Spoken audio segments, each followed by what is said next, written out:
अफगानिस्तान को पाकिस्तान ने पाला था बता रहे हैं, और अपने आप को भारत सरकार अफगानिस्तान को पैसे दे रही है, पता नहीं आपको? नहीं पता नहीं आपको?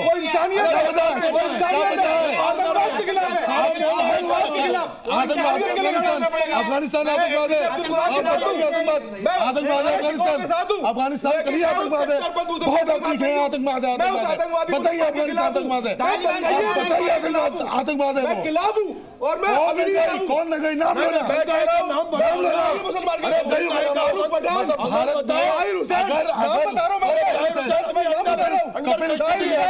कपिल मिश्रा याद नहीं है, कपिल मिश्रा याद नहीं है, कपिल मिश्रा के बात कर दो डाला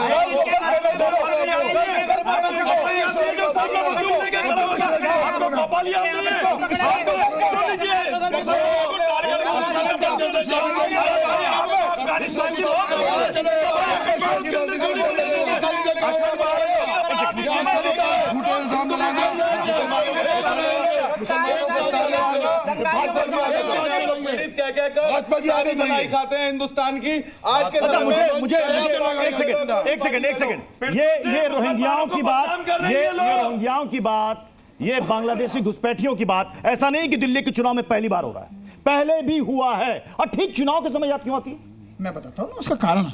इन्होंने जड़ों में, आप सीमापुरी बॉर्डर चले जाइए, आप बहादुरगढ़ के पास वाले बॉर्डर पे चले जाइए, जितना सराउंडिंग एरिया एनसीआर का, यहाँ पे इन्होंने रोहिंग्याओं को बसा के पुराने कार्ड बनवा के, और अभी तो परतें खुलेंगी और एक नहीं लाखों जाएगा यहाँ से।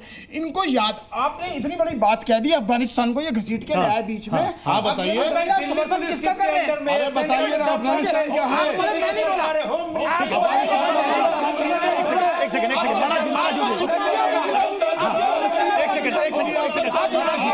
हिंदू मुसलमान ये मुद्दा है दिल्ली के चुनाव में।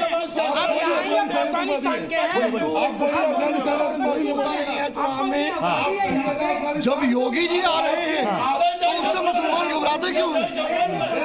उनका घबराना ही। एक सेकंड अजहरी साहब सुनिए, अजहरी साहब एक सेकंड अजहरी साहब सुनिए क्या बोल रहे हैं, एक सेकंड क्या बोल रहे हैं? कह रहा हूँ हिंदू मुसलमान का कोई मुद्दा नहीं है, कोई मुद्दा नहीं है। अरे मुद्दा फिर आपने क्यों कहा कि मुसलमान घबरा रहे हैं? क्यों घबराएंगे साहब? बीजेपी तो सबका साथ सबका विकास करती है, उस सबके विकास से मुसलमान अलग है क्या? मैं तो नहीं कह रहा कि मुसलमान घबरा रहे हैं। क्यों घबराता है मुसलमान? कौन घबराहट हो रही है? जी न्यूज़ पे बढ़ा आपने भाई, कौन घबरा रहे हैं बताए नहीं, कौन घबरा रहे हैं? योगी जी से क्यों घबराएगा कोई? यहाँ अच्छी बात कर रहे हैं, ऐसे आदमी की हमें आवश्यकता है। मुसलमान एकता की बात करें, हमारे स्वामी जी बड़े। मेरी बात सुनिए, कौन घबरा? मोदी जी घबरा रहे हैं, दिल्ली योगी जी आ रहे हैं, मोदी जी घबरा रहे हैं, और उसकी वजह ये है कि कहीं दिल्ली की कुर्सी न चली जाए मोदी जी की, इसलिए घबरा रहे हैं, और कोई वजह नहीं है। शिवम त्यागी ठीक है, बैठिए अपनी जगह पर बैठिए, एक सेकंड शिवम त्यागी आ जाइए बाबा। अब आपका देखिए शॉल यहाँ पर अटक रहा है। एक सेकंड अरे महाराज एक सेकंड इसको लेके, ये नैरेटिव साइड मत करो आप, मुसलमानों को कोई एतराज नहीं है। देखिए ये है भाईचारा, भाईचारा, तालियां बजाइए, इसको कहते हैं भाईचारा है। शिवम त्यागी यही हिंदुस्तान है, यही है प्यारा हिंदुस्तान। प्लीज महाराज बैठ जाइए। नहीं, हिंदुस्तान तो है, था और रहेगा। बड़ी तकलीफ हुई होगी आपको ये देख के, बहुत तकलीफ हुई होगी आपको ये देख के, बड़ी दिल में टीस पहुंच रही होगी, दिल में बहुत दर्द हो रहा होगा ये देख के कि देश का हिंदू मुसलमान साथ कैसे है। कटोगे तो बटोगे, योगी जी ने ये कहा, बटोगे तो कटोगे। अरे किसके लिए कहा? पर्टिकुलर उंगली ऐसे 80 और 20 का क्या है, क्या बताइए आप? 80 और 20 समझ बताइए आप। 80 और 20 अरे अमन गिरी भाई, 80 और 20 समझ। एक सेकंड आप बैठिए, जगह पे बैठिए, जगह पे बैठिए। हाँ जिसने बात की थी, क्या बात कर रहे हो? सदा भी बोलिए। पृथ्वीज भाई, अभी रोहिंग्या की भी बात आ गई, और झुग्गी झोपड़ी वालों को यह भी कह दिया गया जो झुग्गी झोपड़ी में रखते हैं तो अधिकतर जो है रोहिंग्या रहते हैं। ये भारतीय जनता पार्टी की तरफ से स्टेटमेंट आते रहे।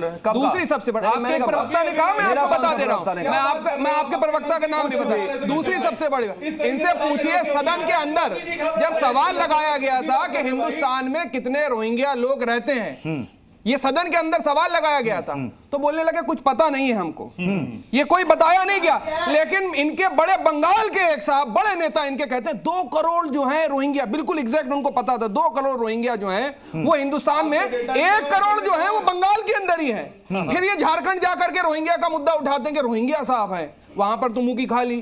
फिर महाराष्ट्र के अंदर भी रोहिंग्या, अरे कितने रोहिंग्या है बताओ ना, हम तो सवाल पूछ रहे हैं सरकार से, बताओ कितने रोहिंग्या। आप देखिए अंडरस्टैंडिंग देखिए, एक सेकंड, इनका भी प्रेम रोहिंग्या है, उनका भी है, इसलिए दोनों चुप बैठे थे। जैसे ही मैं बोलना शुरू करूंगा फिर शुरू होगा। ये देखो हो गया, अब इनको रोको। ये देखिए रोहिंग्या के नाम से कांग्रेस ही चुप था, रोहिंग्या के नाम से सारे चुप थे। मेरा बोलना शुरू हो गया, क्या रोक दिया? कोई लाभ है? कोई लाभ? एक सेकंड,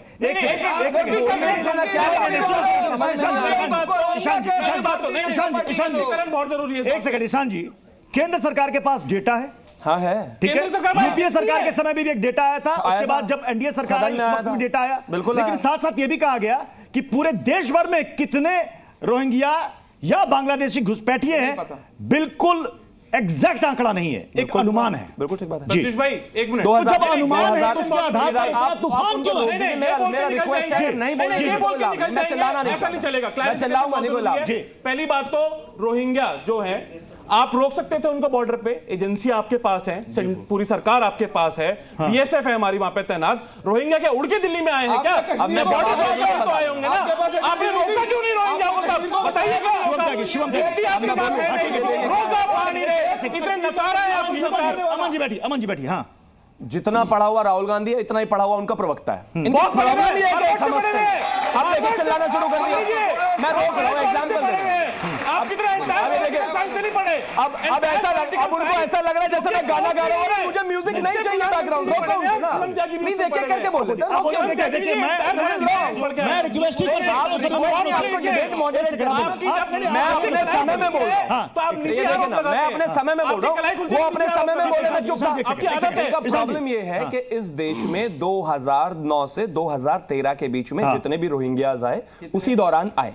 23 लाख लोगों की रिपोर्ट जो है इन्हीं के माननीय मंत्री ने फ्लोर ऑफ द हाउस रखी थी। उसके बाद वही रोहिंग्याज इस देश में अलग अलग राज्यों में ट्रैवल करते हैं लगातार।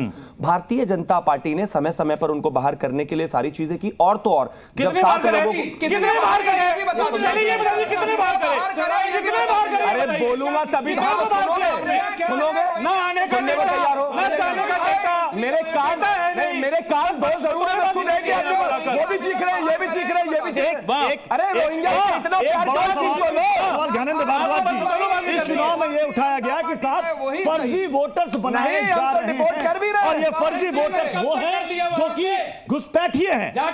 ये घुसपैठिए हैं जिनका यहाँ पर फर्जी वोटर आई कार्ड बन चुका है। कौन बनाया, किसने बनाया? हमने तो पहले देखिए पृथ्वी जी, हमने तो पहले ही कहा था कि जिन रोहिंग्या और बांग्लादेश के नाम पे आम आदमी पार्टी वाले भी चुप थे, हरदीप पुरी को पता है, हरदीप पुरी ने बसाया है, हरदीप पुरी ने कहा मैंने रोहिंग्या को रिहैबिलिटेशन करा।